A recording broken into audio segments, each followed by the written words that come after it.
Mukaon ko kay ngon sila magsige daw kaghihilak kasi kagagool ba si daw ka mabuang. Mukaon ko basig walay gana no. Mukaon ko sakit kaayo eh. Wala na akong anak.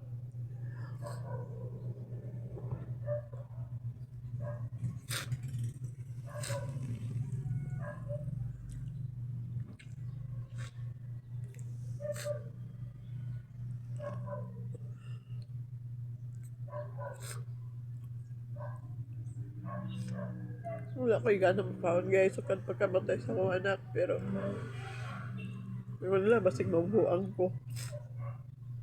Kailangan ko mukaon. Balag sakit. Di mo guni sa normal ko nagpakamatay guys. Naghikog maguni akong anak. Nagbigti siya. Yeah, para sa akin, parang sobrang sakit talaga. Pero kakain ako. Ayoko nung masiraan ako ng bite. Ayoko nung maging buang. Kaya kaya ko kakain ako. Sakit. Buti sana kung namatay siya. Yung nasagasaan. O yung may sakit siya. Pero hindi eh. Nakita mo na lang siya na wala nang buhay. Nakahanging na yung katawan niya. Wala na siyang buhay. Nabigti siya. Dahil lang sa pag-ibig. Hindi niya nakayanan yung pag-ibig guys. Tama pala yung sabi nila. Too much love will kill you.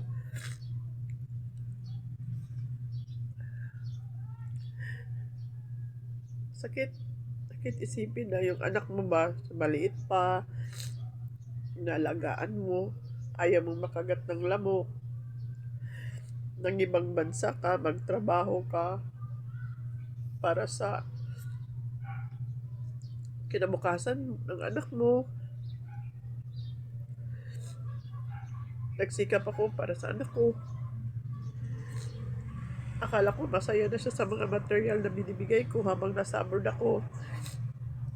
Kung pera kailangan niya, binibigay ko. Hindi pa pala yun sapat.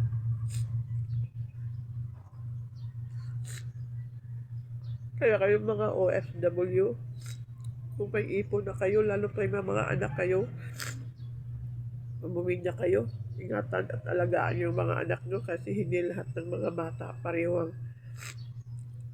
Hindi lahat ng bata na strong. Yung iba yung mentally nila apektado na, pero ang akala natin hindi. Kasi tayong mga nanay, ibigay natin lahat. Pangangailangan, school, damit, mga laruan, lahat na gusto nila, cellphone. Akala ko sapat na yon, pero hindi naman lahat ng mga anak ng OFW.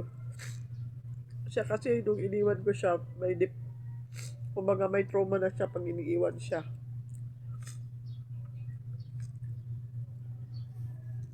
Masakit guys, yung nakita mo na lang yung anak mo na wala ng buhay, nakahanging na kasi nagbigti siya. Nag-viral siya sa Facebook. Ang daming mga content creator nag-viral kasi nakapost talaga siya sa Facebook kasi matagal siya nakita. 3 araw bago nakita yung katawan niya. Pero ako, hindi ko kayang i-post ang mukha ng anak ko.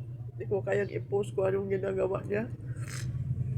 Kaya ikain ko na lang kasi sabi nila masiraan daw ako ng bait. Umiiyak ako guys, hindi nila alam.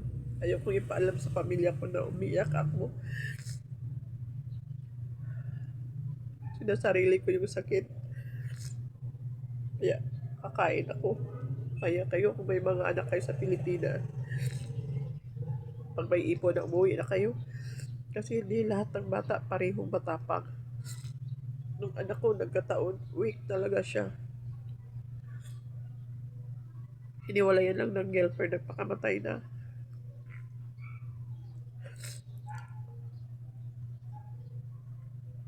Hindi sapat ang pagmamahal ng isang ina pag sila umiibig na. Yun ang totoo. Hindi mo kayang punan yung pagmamahal nila sa isang girlfriend nila. Mahal nila yung girlfriend nila nung hiwalayan sila. Akala ko kaya ko nang punan yung sakit nila pero hindi pa pala.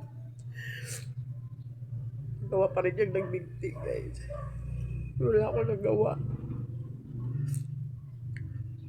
Ang sakit doon, 3 araw na siya bago nakita. Kaya ikain ko na lang, baka masirahin ako ng bait ko. Pagtamanan pa ako ng anak ko. Ayoko mabuang. Yeah, that is for today's video guys. Thank you.